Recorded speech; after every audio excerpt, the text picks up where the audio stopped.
Paratari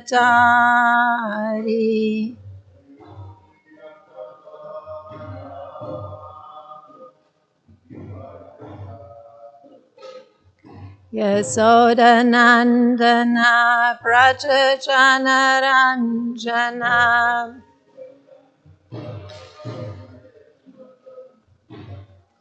Yamunatira Vanachari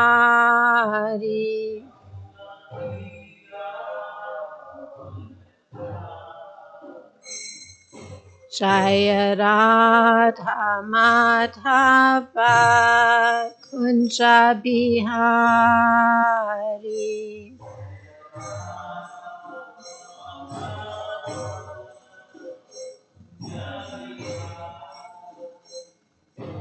Gopi Jana Vallabha Giri Paradari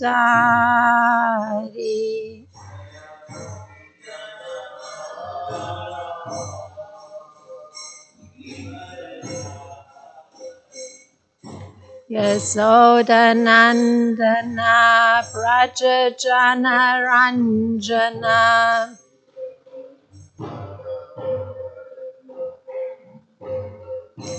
Yamunatira Vanachari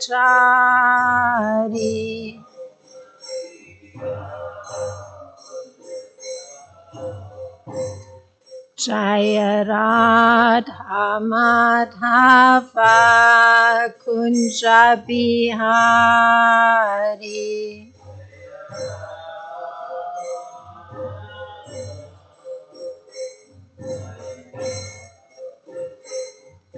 Gopi Jana Vallabha Giri Paradari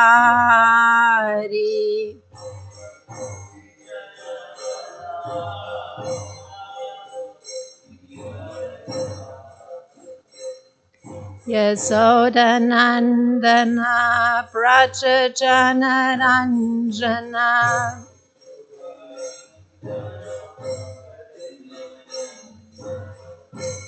Yamunatira Vanachari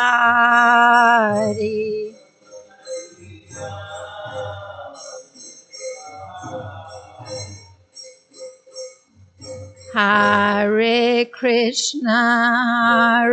Krishna, Krishna Krishna, Hare Hare, Hare Rama, Hare Rama, Rama Rama, Hare Hare.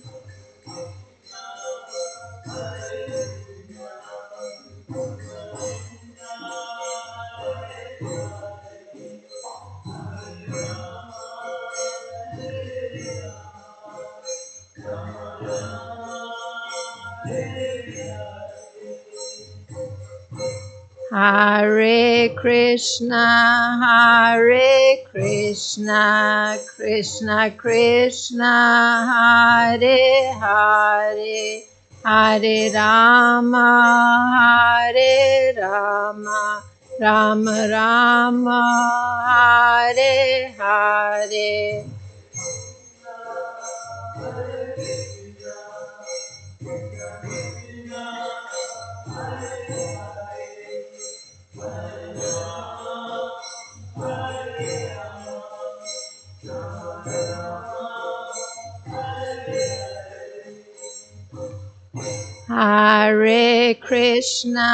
Hare Krishna, Krishna Krishna, Hare Hare, Hare Rama, Hare Rama, Rama Rama, Hare Hare.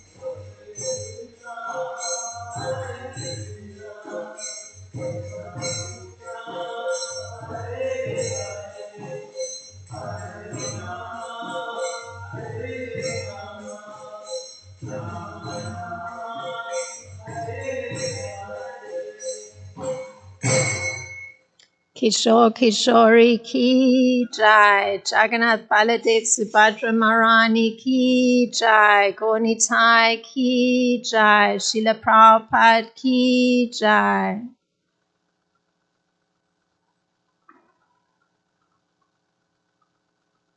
Om Namo Bhagavate Vasudevaya. Om Namo Bhagavate Vasudevaya.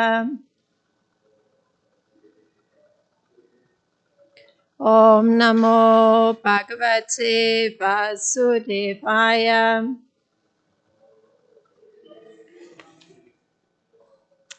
So this morning we're reading from Canto 10, chapter 75, and there are two texts this morning, 37 and 38.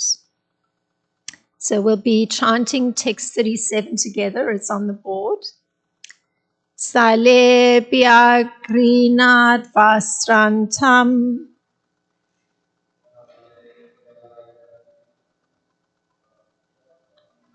Jalamatva Sale Patat Jale Chasalayat Prantya Maya Maya Vimohita Salepya Grinat Vastrantam Jalamatva Stale Patat Jale Chasalayat Prantya Maya Maya Vimohita Salebhya Grinat Vastrantam Jalamatva Stale Patat Jale Chastale Vat Prantya Maya Maya Vimohita. Please chant. Stalebhya Grinat Vastrantam Jalamatva Stale Patat Jale Chastalayat Prantya Maya Maya Vimohita.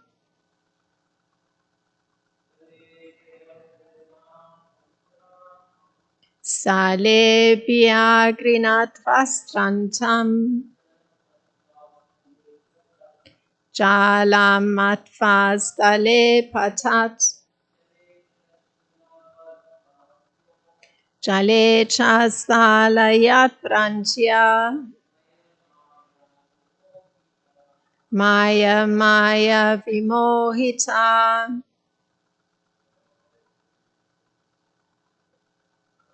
Salebhya Grinat Vastrantam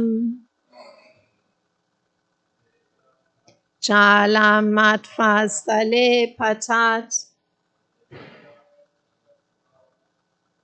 Jale Chastalayat Prantya Maya Maya Vimohita. Thank you. Did you want to try?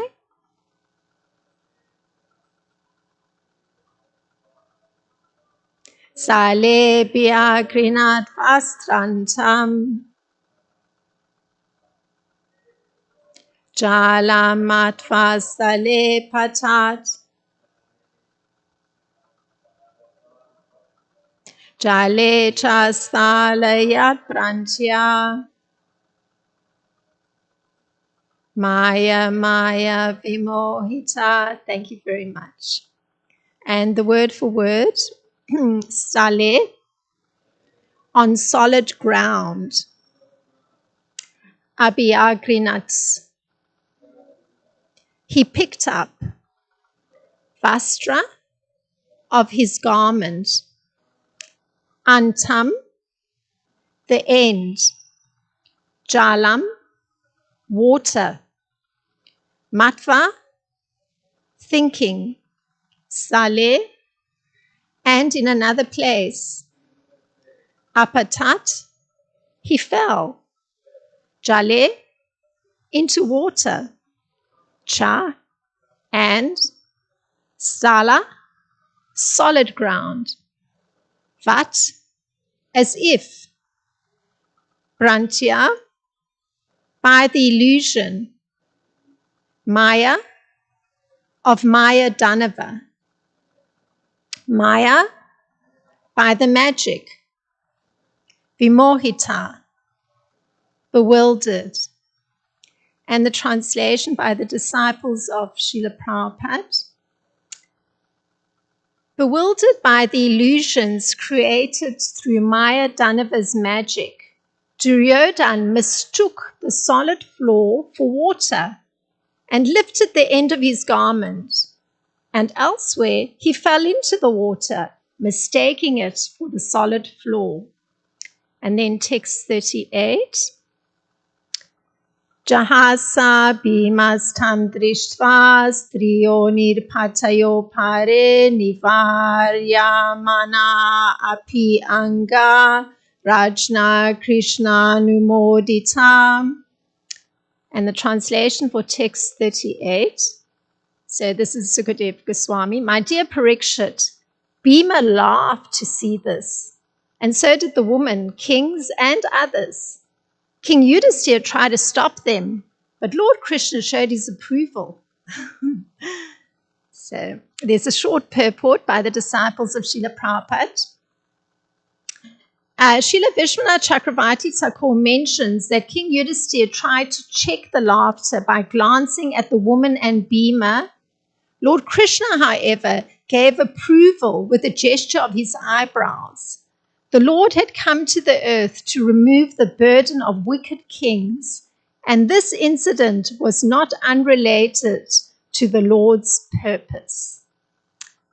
Om Jnana-timirandasya Gyananjana Shlakaya Chakshurin Militam Yena Tasmai Shri Gurave Namaha Shri Chaitanya Manopistam Stapitam Yena Bhutale Svayam Rupa Kadamayam Dadati Swapadantikam Vandeham Shri Guru Shuta Padakamalam Shri Guru Vaishnavam Cha Shri Rupam Sagrajatam Sahagana Ragutam Vitam Sajivam Sadvaitam Savadutan Parijana Saitam Krishna Chaitanya Devam Shri Radha Krishna Padan Sahagana Lalita Shri Vishaka Vitam Cha. Hey Krishna Karuna Sindhu Dina Bandho Jagatpate Gopesha Gopika Kanta Radha Kanta Namostute Tapta Kanchana Gorangi Radha Vrindavan Vishvari Vishabhanu Sute Devi Pranamami Hari Priya Vanchakalpa Taribhyascha Kripa Sindhubhyevacha Patitanam Pavanebhyo Vaishnebhyo Namo Namaha. Nama Om Vishnu Padaya Krishna Prestaya Bhutale Shrimata Romapada Swami Iti Namine. Nama Om Vishnu Padaya Krishna Prestaya Bhutale Shrimata Bhakti Vedanta Swami Iti Namine. Namaste Saraswati Deve Gauravani Pracharine Nirvishesha Sunyavadi Paschatya Deshatarine. Jai Shri Krishna Chaitanya Prabhu Nityananda Shri Advaita Gadadhar Shivasadi Gaura Bhakta Vrinda. Hare Krishna, Krishna Krishna, Hare Hare, Hare Rama, Rama Rama, Hare Hare. So I'll read the two texts in sequence. Bewildered by the illusions created through Maya Danava's magic, Duryodhan mistook the solid floor for water and lifted the end of his garment. And elsewhere, he fell into the water, mistaking it for the solid floor. Next text. My dear Parikshit, Bhima laughed to see this, and so did the women, kings, and others. King Yudhisthira tried to stop them, but Lord Krishna showed his approval.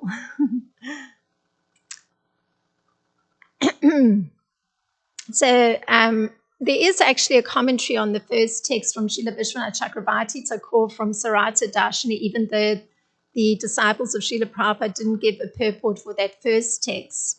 And in Srila Vishwanath Chakravarti Thakur's commentary on text 38, he says that, or rather he gives a practical reason for these responses of Duryodhana, because that's what we're hearing. He's responding in a particular way as he's moving in this assembly hall in this palace of King Yudhisthira.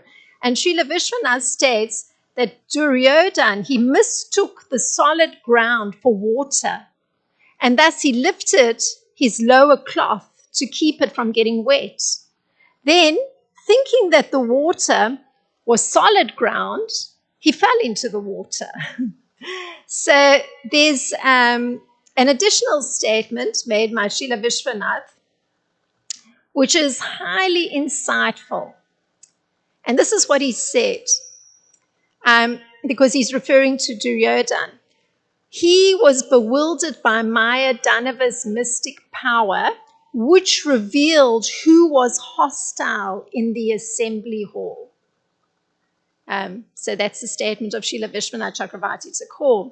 So we can infer that this perceptual error on the part of Duryodhana was part of the mystic arrangement of Maya Danava in his construction of the palace. There was this inbuilt feature that it was a kind of perceptual test to reveal somebody who was antagonistic in the assembly hall. So what a subtle thing. Like when you think about how do you identify somebody who may be opposed to oneself in one's work, in one's general life. Generally, somebody may say a word or some sentences and you understand their attitude may not be positive towards yourself.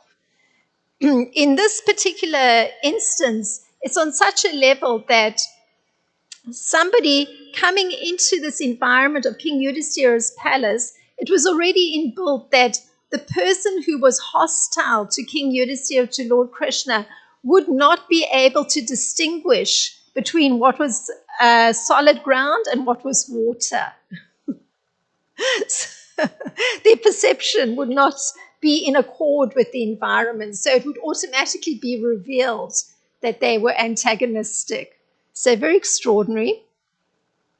Now, Srila Prabhupada gives an explanation of this craft of Maya Danava, because it's an extraordinary craft. And this is how Srila Prabhupada puts it. By the craftsmanship of the demon Maya, the palace was so decorated in different places that one who did not know the tricks would consider water to be land and land to be water. Duryodhana was illusioned by the craftsmanship, and when crossing water, thinking it to be land, he fell into it. So it was a tricky environment, very clever craftsmanship.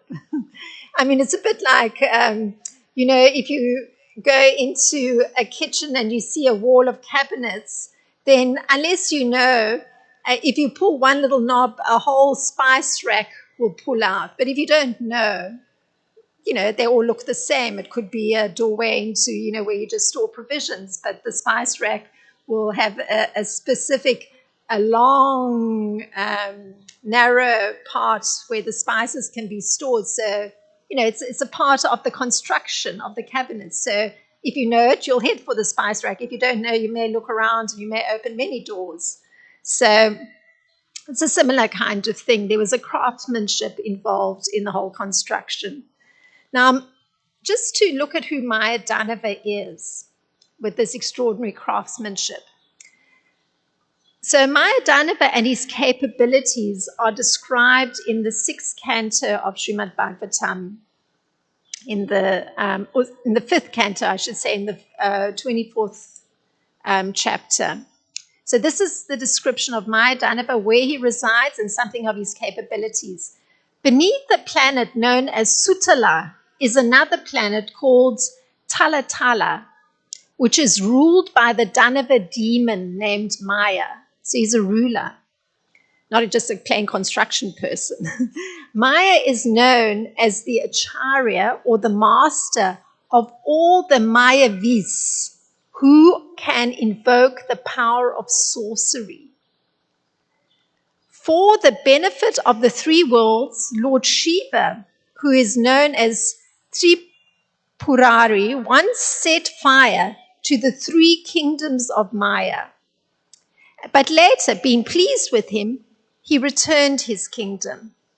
Since that time, Maya Danava has been protected by Lord Shiva, and therefore he falsely thinks he need not fear the Sudarshan disc of the Supreme Personality of Godhead. So that's a description given of who Maya Danava is. Something of his resume, so to speak. He's a ruler, and he's protected by Lord Shiva, and he's actually, even though he's a celestial demon, he actually, because of Lord Shiva's protection, he does not feel that he has to fear the Sudarshan disc of Krishna, the Supreme Personality of Godhead. So this is a very interesting thing, and we're going to look at Maya Danava and his perspective on Lord Krishna, which emerges while using his sorcery skills to assist the demons. And this is very interesting because, you see how complex this personality is. So I'm going to read, I got so excited reading this part, so I have to read it to you. It's really exciting. It's a section of the Srimad Bhagavatam, so I'm just going to read the verses in a narrative form, but it describes something of this time of how it came to be that Lord Shiva incinerated something that Maya Danava had built, and how Maya Danava's perspective on Lord Krishna emerges through the experience. It's very interesting. Anyway, I found it fantastic, so I have to read it to you. I'm very excited about it. So this is Narada Muni, who recounts that when the demigods, who are very powerful by the mercy of Lord Krishna, fought with the Asuras, the demons, the Asuras were defeated, and therefore they took shelter of Maya Danava, because he's a very powerful ruler, the greatest of the demons. Maya Danava, so this is all Narada Muni speaking, Maya Danava, the great leader of the demons, prepared 3 invisible residences and gave them to the demons. These residences resembled airplanes made of gold, silver, and iron, and they contained uncommon paraphernalia. My dear King Yudhisthira, because this is Narada Muni speaking to King Yudhisthira, because of these 3 dwellings, the commanders of the demons remained invisible to the demigods. So imagine what a boon for them. They're actually being defeated, but now they're able to reside peacefully in residences that are invisible. So they're very safe. Taking advantage of this opportunity, the demons, remembering their former activities, began to vanquish the 3 worlds, the upper, middle, and lower planetary systems. So you can't control the nature. The nature is still there. So just a minute ago, they'd been defeated. They were given this reprieve. And as soon as they get comfortable, they remember what they're supposed to be doing, and they start actually harassing the upper, middle, and lower planetary systems. Thereafter, when the demons had begun to destroy the higher planetary systems, the rulers of those planets went to Lord Shiva, fully surrendered unto him, and said, "Dear Lord, we demigods living in the 3 worlds are about to be vanquished. We are your followers. Kindly save us." So the tables have turned. And here it is, the demigods are looking for help from Lord Shiva. So this is Lord Shiva's response. And Narada Muni continues here relating. The most powerful and able Lord Shiva reassured them and said, "Do not be afraid." He then fixed his arrows on his bow and released them towards the 3 residences occupied by the demons. The arrows released by Lord Shiva appeared like fiery beams emanating from the sun globe and covered the 3 residential airplanes, which could no longer be seen. So here it is. It's like see the extraordinary powers on such a subtle level. The arrows are actually described like beams of light that encapsulate these three residences of the demons, these three airplane-like residences. And attacked by Lord Shiva's golden arrows, all the demoniac inhabitants of these three dwellings lost their lives and fell down. So that encapsulation by the arrows of Lord Shiva meant activities ceased. So they died and they fell down. Then the great mystic Mayadanava dropped the demons into a nectarian well that he had created. So see the extraordinary craftsmanship again of Mayadanava and his great mystic abilities. He creates a huge well. So as these demons are falling from their invisible airplane residence, they fall into a huge well of nectar that Mayadanava creates. When the dead bodies of the demons came back in touch with the nectar, their bodies became invincible to thunderbolts. Endowed with great strength, they got up like lightning penetrating clouds. But all is not over, because remember, there's always this tussle between the demigods and the demons. So here, Mayadanava has permitted the demons to actually revive. Their dead bodies got revived. Like recently, I was reading on a fantastic herb in Ayurveda. There's these beautiful herbs exclusively in India. And there's a particular herb that doesn't even require the earth, doesn't even require water. It just grows. So it's considered to have come from the heavenly regions. And if one takes the herb, guduchi, it actually reverses aging. So here we're reading how this nectarian well, it actually, brought the dead bodies back to life. So it's said that like guduchi was the herb that was given to the dead soldiers of Lord Ramachandra's army and brought them back to life. So it's a similar kind of thing. And Mayadanava was able to create like, huge container that so many demons from three huge residences could fall into, bathe in the nectar and emerge. So powerful that they were like lightning bolts, so strong were their bodies again. It doesn't stop. Then Lord Brahma became a calf, and Lord Vishnu, a cow. And at once they entered the residences and drank all the nectar in the well. The demons are not going to be able to get away with things. And Mayadanava then said, and here's the incredible insight you get into this personality. This is what Mayadanava says when this happens. Because remember, he's supporting the demons. What has been destined by the Supreme Lord for oneself, for others, or for both oneself and others, cannot be undone anywhere or by anyone, whether one be a demigod, a demon, a human being, or anyone else. So he understands perfectly well, that this is the arrangement of the Supreme Lord. And even though he's got these great mystic powers, he accepts what the Lord decides is actually going to be how it's going to be.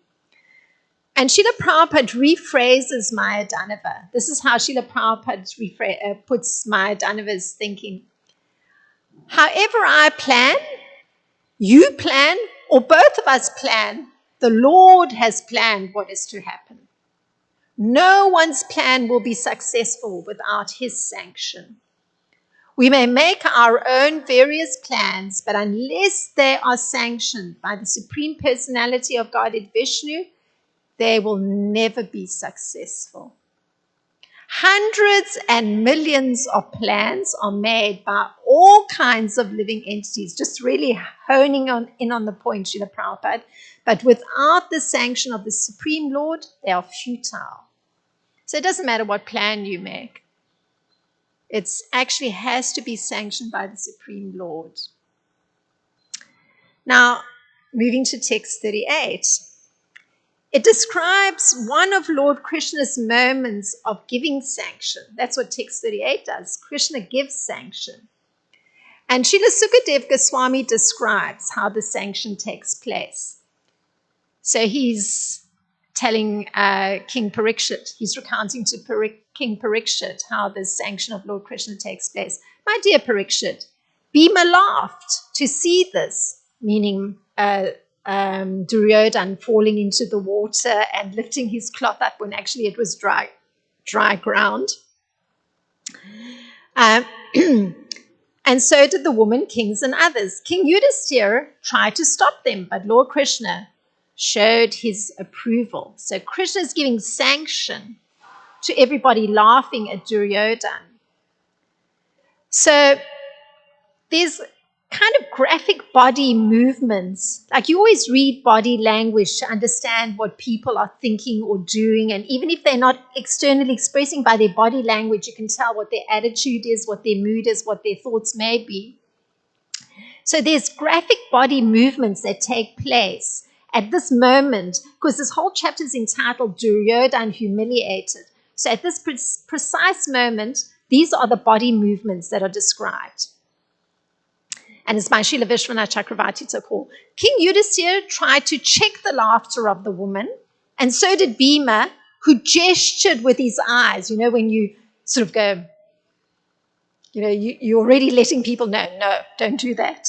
Sort of might blink very hard or go something with your eyes. And the eyes were saying, don't laugh. Krishna, however, encouraged them with the movement of his eyebrows. So Krishna's, you know, he's giving approval.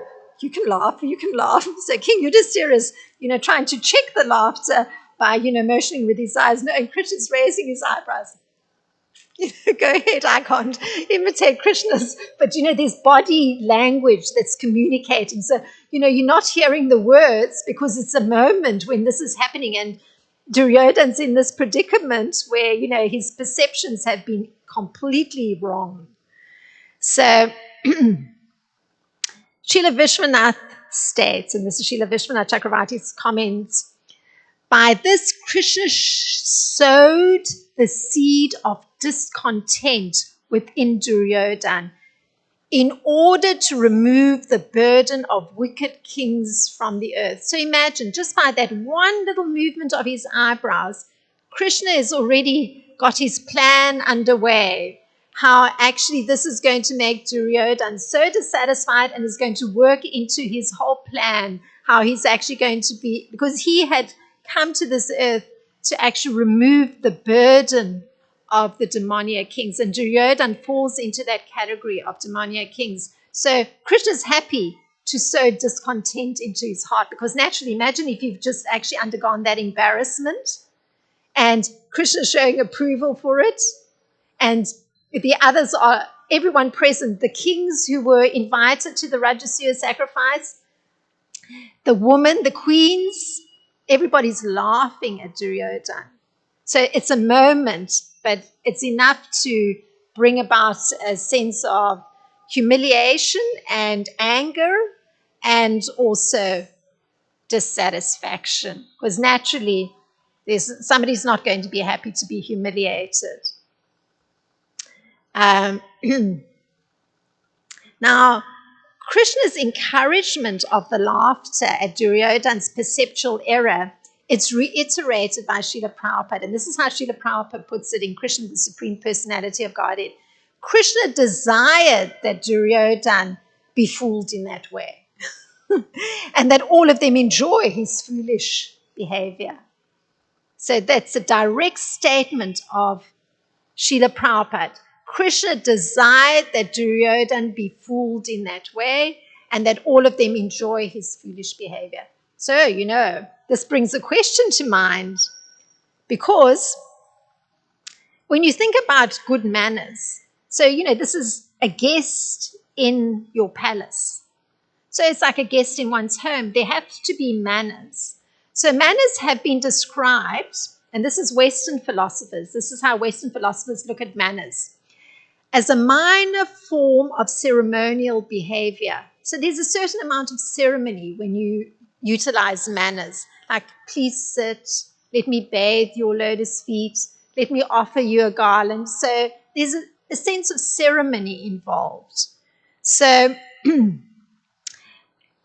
the reason manners are described as a minor form of ceremonial behavior by Western philosophers is that they serve to support and lubricate social relationships. It's lubricating a relationship on a social level if you utilize manners.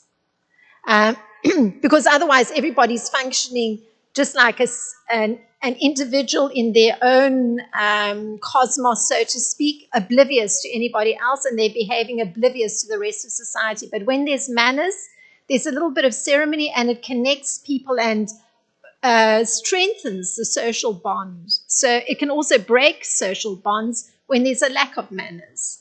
So so manners can intensify also the cohesiveness of a group. So for instance, let's say it's kind of proper behavior if somebody's ill to actually say, for instance, show some empathy. How do you feel today? Pop one's head around the door. How do you feel today? Are you well? Is there some little service I can do for you? That kind of thing. So there's always a necessity to have cohesiveness in a group that's in one place, and there's somebody in the group that's requiring some other kind of attention. Manners are called for to continue to allow for the cohesiveness of a group. Otherwise, persons function as individuals in their own world, and there isn't that cohesiveness. So generally, a convention is shared by a community at large, and thus it becomes a medium of communication on a certain level. There has to be a shared conventions. There has to be, to allow for cohesiveness of a group. And in the case of Duryodhana and King Yudhisthira in his palace, there was a convention that, if you're crossing a section of area in the palace that's water, you're going to raise your garment. It's a convention. You're not going to just slosh through the water and get yourself all splattered and your garment splashed with water. It's a convention. You'll politely raise your cloth. So actually, just even this particular convention of raising one's garment when coming into a watery floor in the palace and recognizing that floor as being water was a form of communication. It's a form of communication. And so it produced laughter when Duryodhana failed to observe the convention at the correct place. So he because of his perceptual error, not being attuned to the environment and the conventions of the environment, he performed the wrong behavior in the wrong place. And the result for those that were connected or were functioning as a cohesive group who understood the convention, this is water, this is land, the common response was one of laughter. Because it's a shared convention. Everybody understood which area was water, which area was land. But Duryodhana did not, because he actually was not attuned. And we heard that he didn't understand the, Srila Prabhupada called it tricks of the palace. In another case, it's also a specific way that Maya Danava had constructed the palace to identify somebody who was carrying hostility. So the hostility became obvious. He couldn't follow the convention. So one can ask the question, are there situations in which good manners are out of place? You can ask that question. Is it a time when actually having good manners is out of place? So if one considers Lord Krishna's support of the laughter, one can consider one understanding that's expressed by Arjuna that touches on having a particular view of Lord Krishna. Because we're looking at this, Krishna appeared to actually show bad manners in one sense, because it's a visiting guest. But then, as I was explaining, there was this convention that everybody understood which area was which area, except for Duryodhana, because he was carrying hostility. So we can consider an understanding that's expressed by Arjuna, because we're looking at this question, is there a time when good manners are out of place? And this is what Arjuna says of Lord Krishna. O master of the senses, the world becomes joyful upon hearing your name, and thus everyone becomes attached to you. Although the perfected beings offer you their respectful homage, the demons are afraid and they flee here and there. All this is rightly done. That's what Arjuna says about Krishna in Bhagavad Gita 11:36. So it just points out that the attitude one has will then dictate how one responds to Lord Krishna. So the persons that become joyful upon hearing his name, and we heard that in this assembly, there were all kinds of expressions, obeisances to you, O worshipable one. They are the persons who become attached to Lord Krishna, and they offer their respectful homage.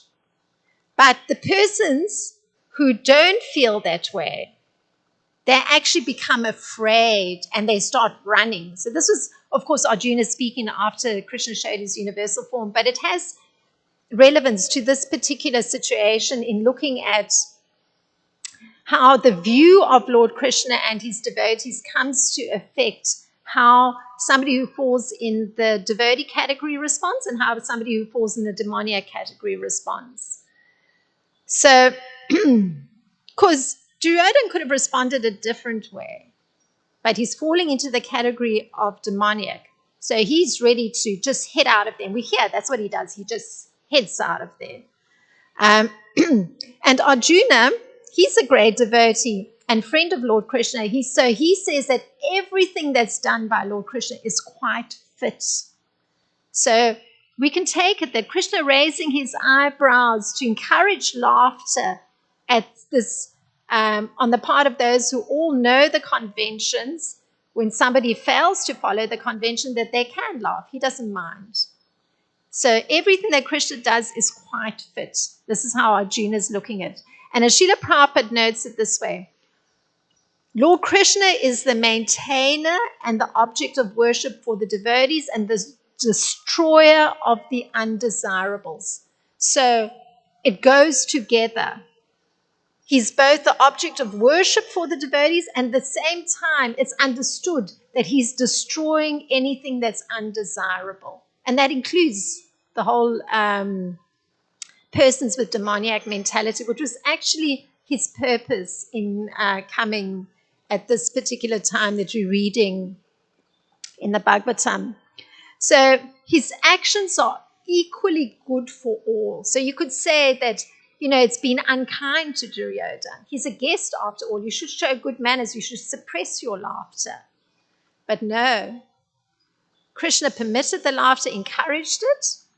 And if we understand that his actions are actually equally good for all, it's actually going to help Duryodhana. So we'll come to hear more about Duryodhana. So there's another extraordinary example of Lord Krishna defying convention, and it's related in Mahabharata. Of course, there's many, but I've selected another one. So again, I'm going to read. This is Krishna defying convention. So you see how unusual Krishna is. But if you take into account how Arjuna has explained that he's always destroying something undesirable, and he's always actually encouraging and protecting his devotees. So I'm just picking a section in the Mahabharata, so just bear with me. Beholding Bhima's son killed and laying like a hill on the battlefield, the Pandavas shed tears of grief. To everyone's amazement, however, Krishna uttered loud war cries and laughed. Dancing on the terrace of Arjuna's chariot, he clapped his arms in happiness. He embraced Arjuna with tears in his eyes. Everybody's crying, remember, because Bhima's son is dead, but he has embracing Arjuna, raising his arms in happiness, shouting war cries. So Arjuna looked at him with surprise. Why, O Madhusudana, are you showing delight at such a time? Our troops are crying in sorrow. We also are grief-stricken to see Hidimba's son slain. O all-knowing one, tell me, truly, why have you lost your mind? I consider your fickleness to be as incredible as the ocean drying up or Mount Meru walking. Arjuna completely thinks Krishna's lost his mind. He considers Krishna ready to, it would be equivalent to the ocean suddenly becoming dry. He can't understand why Krishna's uttering his war cries, raising his arms in happiness, and Bhima's son being killed. With his hand on his friend's shoulder, Krishna replied, "Oh, Dhananjaya, I feel an overwhelming happiness now that Karna has discharged his Shakti weapon. You may consider him dead. No person could have confronted him in battle. If, like Kartikeya himself, he stood with this Shakti in hand, by good fortune he has been deprived of his natural armor and now of the dart he received in exchange for the invulnerable coat of mail. He is now like an infuriated, venomous serpent, stupefied by incantations, or like a fire with quenched flames." So that was Krishna's intention. He was concerned for Arjuna's well-being, and he knew that it was going to be this weapon in the hands of Karna was actually going to be very difficult to deal with. So here it was. It has transpired. The weapon got released against Hidimba. So Arjuna is safe because now Karna, this is how Krishna considers Karna, that he is just like a venomous serpent, stupefied by incantations, or like a fire that's been quenched of its flame. So he doesn't have power anymore. That's the reason for Krishna's happiness. Arjuna is safe now. So Krishna told Arjuna that ever since he had heard that Karna had received the Shakti, he had been in anxiety. He knew the weapon's terrible power. Even Arjuna would have been unable to check it. Now it had been spent. Karna could not use it again. Hence Krishna's happiness. So Arjuna looked at Gotakacha. The Shakti must surely be something extraordinary if it had brought down that mighty Rakshasa. Why then had Karna not used it earlier against him? So Arjuna has a question. Why wasn't it used earlier? Seeing Arjuna's mystified expression and understanding his mind, Krishna tells him, each day Dhritarashtra's sons would counsel Karna to use his Shakti and slay you, O Partha, and he would come out firmly resolved to do so. It was I who confounded his attempts, keeping you at other parts of the battle. I gave him little chance to release the dart. He was always awaiting his chance.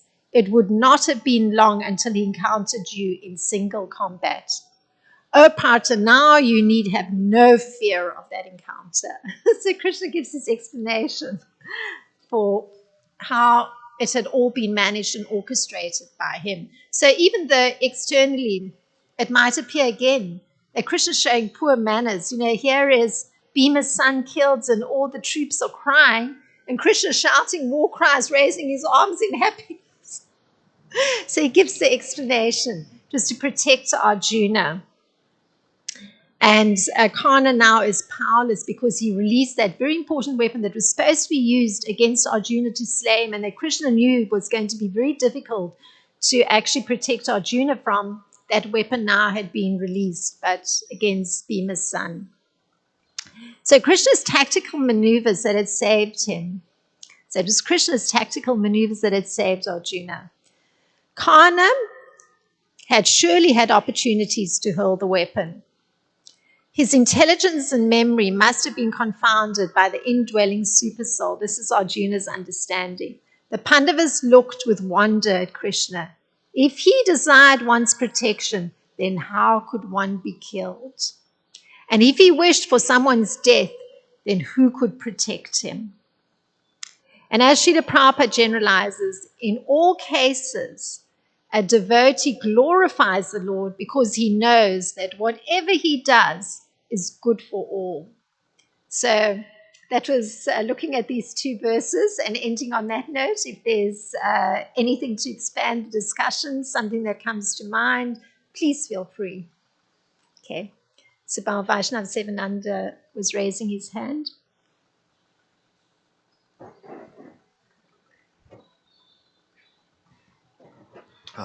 Thank you for your class, Mataji. I just wanted to go because I have breakfast transfer. At least Thank get you a for question. squeezing in something. There's so much that you touched on. The part about how the Lord sanctions things, and without His sanction, nothing can be actually successful. How do you know for sure? I know about Guru, Sadhu, and Sastra, but are there any other ways to know for sure if something is the will of the Lord or sanctioned by the Lord? There's always indications. I mean, the question is, how can you be sure that something's the sanction of the Lord? Well, there's indications, and sometimes within oneself, if one feels a discomfort, a certain unease, it's an indication that maybe how one's functioning or one's behavior needs closer scrutiny. So, because that's what Arjuna analyzed it. There's the indwelling supersoul gives some uh, way that one's mind is moving. So one gets an indication. There's a certain discomfort, a certain unhappiness, and dis-ease. So then you know that it needs examination. One knows that one's behavior or something needs examination. One's course may not be correct. One needs to check. And that's where the checking comes in. You can check with someone, somebody that you trust, another devotee, one spiritual master, of course, or try and remember something or read something so that it gets the intelligence working. You can't stay in that space. So always those checks are there, and those are the valid checks, as you pointed out. You know about those checks, but the immediate one can be that one's heart is not at ease. There's dis-ease.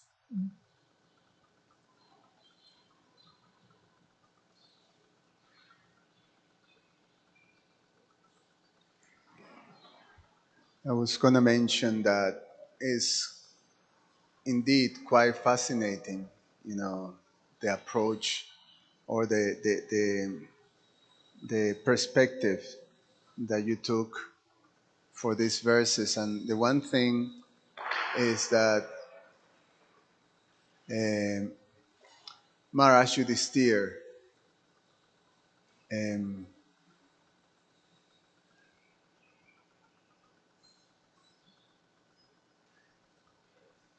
Maharaj Yudhisthira response was quite something because he's Dharmaraj, so he understands all the principles of religion and act always perfectly along the principles of religion. So obviously he knew, because it's his palace, you can make a very strong assumption that Maya Danava revealed all the secrets of the palace to the owners of the palace. He was building that palace for Maharaj Yudhisthira.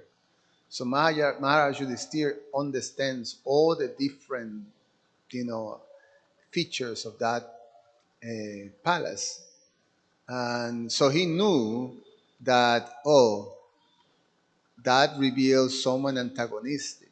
And they already know Duryodhana is antagonistic, but it becomes, huh, there it is, it's antagonistic. So he knows that this is an enemy. This is someone uh, have some enmity towards Yudhisthira. But nevertheless, as you say, as you point out, it's a guess, so he is, doesn't want to disturb, want to be, want to have the proper manners and to treat a guest. You don't want the guest to go unhappy. It's explained even when your enemy comes to your home, Vaishnava is also quite welcoming and like that. So Maharaj Yudhisthira was on the right understanding according to principles of religion. Now, as you point out, Krishna encouraged what appears to be some breach of that type of.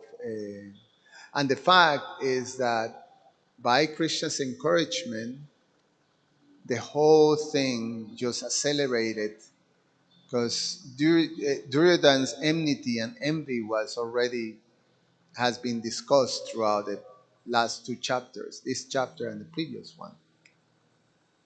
So he's envious, and he has always been envious of the Pandavas. But now his envy just grew to, big proportions. But with this insult that Krishna encouraged, now is going to accelerate Duryodhana's, sort of all the things that led to the war. So Krishna was basically accelerating the happening of the battlefield of Kurukshetra. So now the question is, well, Krishna does this, he has his purpose, obviously, so that's the understanding. Krishna has a purpose to fulfill, and he is making all these arrangements for that purpose to actually be fulfilled. And the part that is clear too is not, um, unless we have the capacity to understand Krishna's purpose, Krishna's plan, one can be bewildered. So, but you have to have faith and accept Krishna. So, when it comes to regular aspiring devotees, not very elevated, who are perfectly in sync with Krishna's plan, for us is just to have faith that whatever Krishna does is perfect and complete. So, but if we want to understand Krishna's purpose, you have to have the shelter of someone who is in sync with Krishna's purpose. In the case of the Mahabharata, Krishna is the spiritual master of Arjuna, and Krishna is the leader of all the devotees there. He's present, so he is revealing his plan to the devotees when they need to understand. So there's always, Krishna telling Arjuna, this is the reason why. So, at the end, Abhimanyu and Ghatotkacha, and the sons of Draupadi, they all get killed. Krishna could have protected them, but they all have a very important part to play in Krishna's fulfillment and purpose. Very, very important. And he was celebrating Ghatotkacha by his very important contribution to Krishna's purpose. And at the end, he was celebrated like that in the same level of Abhimanyu. So it's quite something. But the part that I appreciate is that we have to, there's sometimes we cannot understand Krishna's purpose. Why Krishna is putting, this is Krishna's place. Why we have to struggle, or why the devotees have to go through this struggle, and appears that other arrangements for non-devotees are flourishing. And so we have to have faith and trying to understand Krishna's plan. And we have to approach those who are close to Krishna to get the right perspective on that. So. Oh, thank you very much. That's the feedback you were giving and the understanding that you were processing from the presentation. Yeah, it's true. It's almost a childish view if one thinks that everything that's done by Krishna should mean that everything is perfect and happy, and there's daisies growing everywhere, and the birds are chirping, and all is perfect. It is actually perfect, but from a different perspective. And the perfection lies in the fact, and it's how Arjuna expresses, is that everything Krishna is doing is for the good of everyone. So if one bears that in mind, if one actually is going through,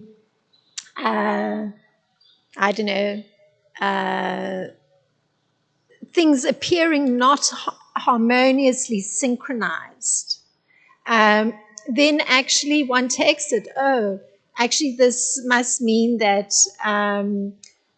Krishna's made this arrangement, so I need to think more clearly or more deeply about what is happening, what my contribution is, what I can contribute to bring greater harmony, and that's performing a service. So it always necessitates that going back to thinking, how can one contribute? How can one actually understand things in a better way? But always bearing in mind that Krishna is doing everything for the good of everyone. It's for the good of everyone. So it's actually, that's where the perfection is. It's for the good of everyone, holding that understanding as opposed to a sort of more external one of the perfect picture. It's having that understanding is what makes everything perfect. Because then you're approaching everything in the correct mood, the correct attitude of wanting to serve in some way, wanting to facilitate something towards a greater harmonious whole. And that's what you see Krishna doing all the time. He's always actually allowing for a greater harmony, for unwanted things to fall away, undesirable things fall away. So one bears that in mind, that it's a wonderful opportunity to assist, to help to have undesirable things leave. So I just was appreciating Arjuna's comment. So, and because it does give so much insight into how one needs to approach things. And in the end, it really is approaching with the correct understanding.